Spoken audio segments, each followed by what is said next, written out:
बघू शकते तर आपण अर्धा किलोच्या प्रमाणामध्ये सॅरेलेस बनवून तयार झालेलं आहे. नमस्कार, मी रिया आणि द रियाज किचन मराठीमध्ये तुमचं पुन्हा एकदा मनापासून खूप खूप स्वागत आहे. आज आपण 9 महिन्यापासून तर अगदी 24 महिन्याच्या बाळापर्यंत अगदी शरीराला पाहिजे तसं कॅल्शियम, आयरन, प्रोटीन पुरवणारं आपण आज सॅरेलेस बनवणार आहोत. मुलं खूप आवडीने खाणार. नेहमीप्रमाणे रेसिपी खूप साधी आणि सोपी आहे आणि अगदी बेसिक साहित्यामध्ये बनवणार आहोत. आपण आज अगदी मार्केटपेक्षाही छान सॅरेलेस बनवणार आहोत. चला मग न वेळ घालवता रेसिपीला सुरुवात करूया. तुम्ही पण व्हिडिओ न स्किप करता कंटिन्यू बघत राहा.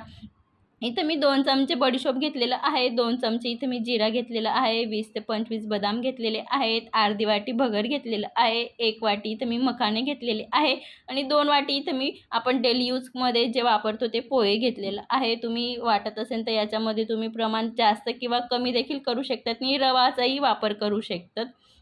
आपल्याला आता सर्व साहित्य व्यवस्थित स्वच्छ मी पोहेला पुसून घेतलेलं आहे, चाळणीने चाळून कपड्याने पुसून घेतलेलं आहे. आता आपण सर्व साहित्य भाजून घेऊया.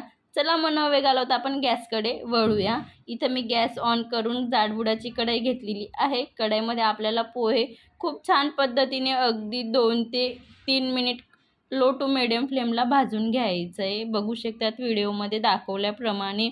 याच्यामध्ये तुम्ही पोहेचा अगदी चुरा असेल तो सुद्धा वापर करू शकतात. अगदी म्हणजे जे आपण डेली पोहे बनवतो तेच पोहे वापरायचे. एक सॅरेलेससाठी असं स्पेशल पोहे वगैरे अजिबात नाही आहे.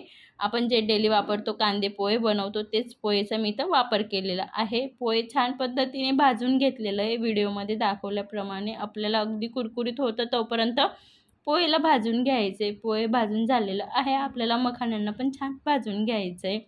मखाणे हे शरीरासाठी खूप फायदेशीर आहे. शरीराला भरपूर प्रमाणामध्ये फायबर, प्रोटीन, प्रथिने, पोटॅशियम अर्थात शरीराला भरपूर प्रमाणामध्ये पोषण देतात मखाणे. म्हणून प्रत्येकाने मखाणे आवर्जून खायला पाहिजे. लहान मुलांना तर कंपल्सरी द्यायलाच पाहिजे.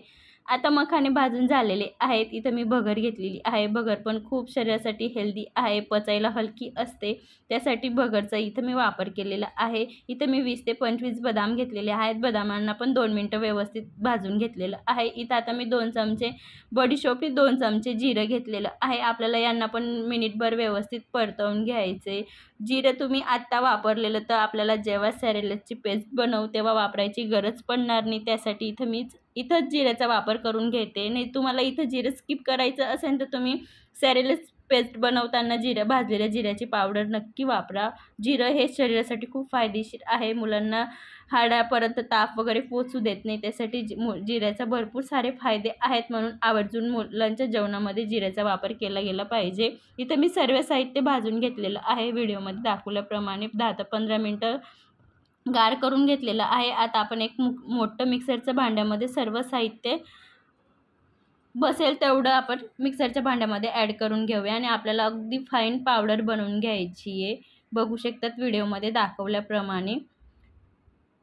तुम्हाला हवं तर तुम्ही याच्यामध्ये अजून साहित्य ॲड करू शकतात. मी सुरुवातीला सांगितलं रवा पण शरीरासाठी खूप हेल्दी आहे, पचायला हलका आहे आणि मुलं खूप आवडीने खातात. त्यात आपण सर्व साहित्य व्यवस्थित पावडर बनवून घेणार आहोत. बघू शकतात व्हिडिओमध्ये दाखवल्याप्रमाणे. अगदी मिनिटभरामध्ये सर्व पावडर बनवून झालेली आहे. सर्व साहित्याची अगदी मी फाईन पावडर बनवलेली आहे. बघू शकता तुम्ही अगदी मार्केटच्या सॅरेलेक्ससारखं बनवून तयार झालेलं आहे. आणि कितपत जाड कितपत बारीक ठेवायचं आहे तर मी तुम्हाला पुढं ते बघायला दाखवेलच. बघू शकता त्या पद्धतीने जसं आपण बाजरीचं किंवा नाचणीचं पीठ बनवतो त्या पद्धतीने आपल्याला बारीक बनवून घ्यायचं आहे. हे हवाबंद डब्यामध्ये अगदी तुम्ही 4 ते 5 महिने स्टोअर करू शकतात. तर आपण याच्यापासून सॅरेलेस बनवूया. इथं मी 1 ग्लास पाणी घेतलेलं आहे. बघू शकतात व्हिडिओमध्ये. आता आपण 2 चमचे जे सॅरेलेसचं पावडर बनवलं ते ॲड करून घेऊया.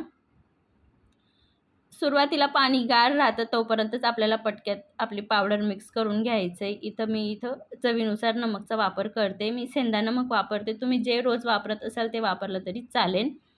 आता आपल्याला मिनिटभर व्यवस्थित मिक्स करून घ्यायची आणि हलकी उकळी आणायची आहे. भरपूर जर गरम पाण्यामध्ये मिक्स करून पण देतात, पण मला हे बेटर ऑप्शन वाटतं की जे आपलं साहित्य वापरलेलं आहे ते पण हलकं शिजतं. बघू शकतात ते आपण मी इथे सॅरेलेसची पेस्ट बनवून घेतलेली आहे.